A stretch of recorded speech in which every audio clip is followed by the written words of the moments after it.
করে বলছে তোমরা মানুষের কষ্ট দিও না। ইজায় মুসলিম হারাম, মুসলমানকে কষ্ট দেওয়া। জোরে বলেন হালাল না হারাম? আল মুসলিমু মান সালিমাল মুসলিমুনা মিন লিসানিহি ওয়া ইয়াদিহি। আসল মুসলমান তো খাঁটি মুসলমান তারা যাদের মুখ দিয়া আরেক মুসলমান কষ্ট পায় না, যাদের হাত দিয়া আরেক মুসলমান কষ্ট পায় না, এরা হইল খাঁটি মুসলমান।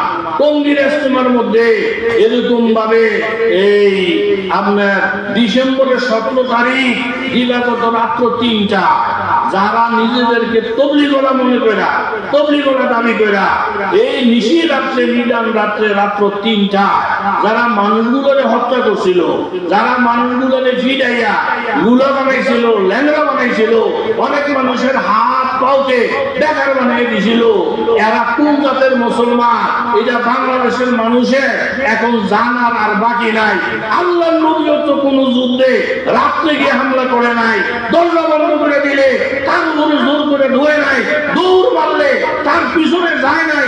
আমার নবী বলেন আসল মুসলমান তো তারা যার হাত থেকে আরেক মুসলমান নিরাপদ, যার মুখ থেকে আরেক মুসলমান নিরাপদ, যেই মুসলমানের হাত থেকে আরেক মুমিন নিরাপদ না, যার জবান থেকে আরেক মুসলমান নিরাপদ না।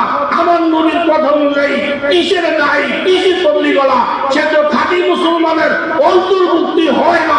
কথা জোরে বলেন ঠিক না? সারা বাংলাদেশ থেকে আহ্বান আসছে টঙ্গীর ইজতেমায় 18 সালে যারা আলেমদের উপরে হামলা করেছিল, আবার এই 24 সালে 17 ডিসেম্বর রাত্রিতে যারা মুসলমানদের উপরে হামলা করেছিল, সারা বাংলাদেশ থেকে আহ্বান আসছে। এদের মধ্যে দায়ীর সিরত নাই, তবলিগওয়ালার সিরত নাই, এদের মধ্যে খুনিদের চরিত্র, সন্ত্রাসীদের চরিত্র।